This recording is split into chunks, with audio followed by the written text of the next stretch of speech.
C'est un projet, on passe d'entrer dans sa phase expérimentale, exigeant avant tout beaucoup de pédagogie. Et c'est ce que les autorités congolaises ont compris. Expliquer de fond en comble l'adoption de la résolution sur la décennie des Nations Unies sur le boisement et le reboisement. C'est tout le sens de cette conférence de presse animée par Rosalie Matondo, ministre congolaise en charge de l'économie forestière. Face aux journalistes de plusieurs pays africains faisant partie du bassin du Congo, Rosalie Matondo a fait d'abord un brin d'histoire sur le processus concluant et les péripéties ayant abouti à l'adoption de cette décennie à la dernière Assemblée générale des Nations unies.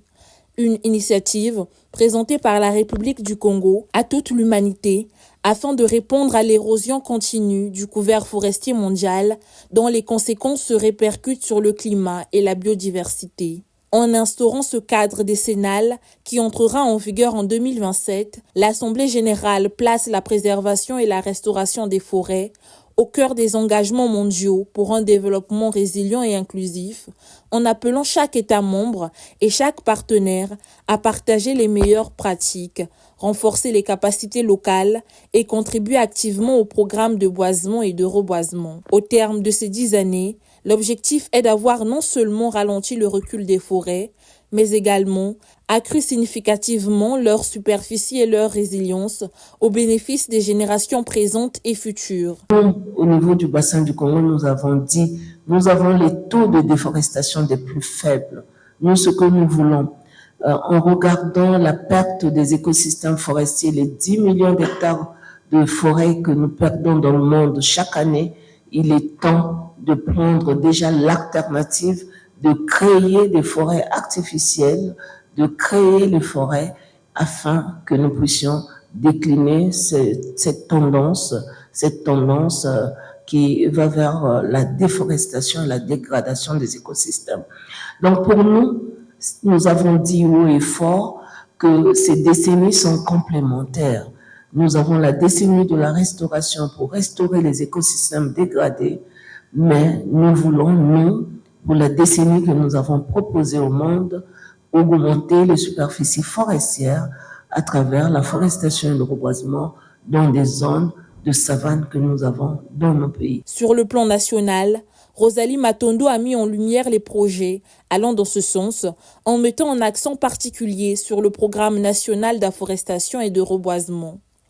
Un programme qui aujourd'hui est épaulé par plusieurs partenaires, notamment les sociétés pétrolières et investisseurs qui depuis quelques années ont lancé des projets similaires. On parle par exemple de la Société nationale des pétroles du Congo avec le projet Ekozamba et bien d'autres.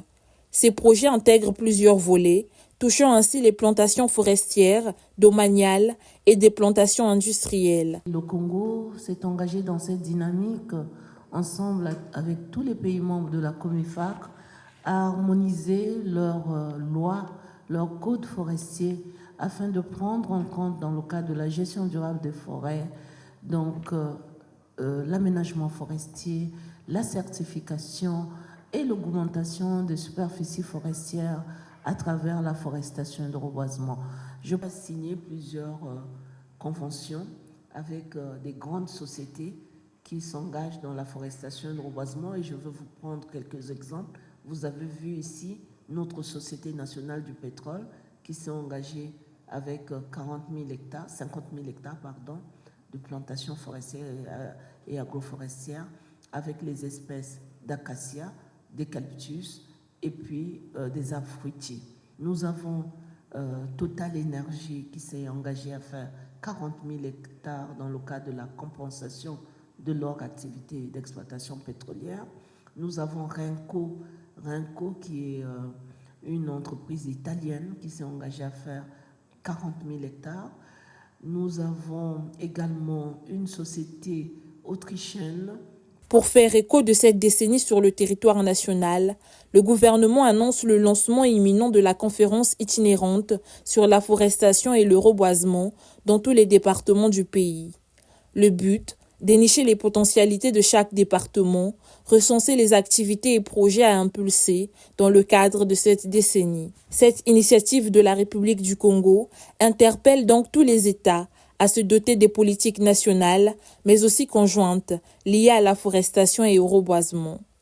Nanti d'une expérience en la matière, le Congo se dit prêt à accompagner les pays de la sous-région dans ce sens. Le Congo est disponible à venir aider à mettre en place des programmes d'afforestation et de reboisement depuis le transfert de matériel végétal jusqu'au transfert des techniques de plantation, de sylviculture et jusqu'aussi au suivi, mise en place des pépinières et suivi. Nous sommes vraiment disponibles. Donc vous pouvez le relayer au niveau national là-bas. Nous sommes prêts à vous accompagner. Cette conférence de presse, organisée en marge de la première édition du Forum multi-acteurs sur le développement de la communication et de l'information environnementale dans le bassin du Congo, a permis à la ministre de l'économie forestière d'aborder toutes les questions relatives à son département ministériel.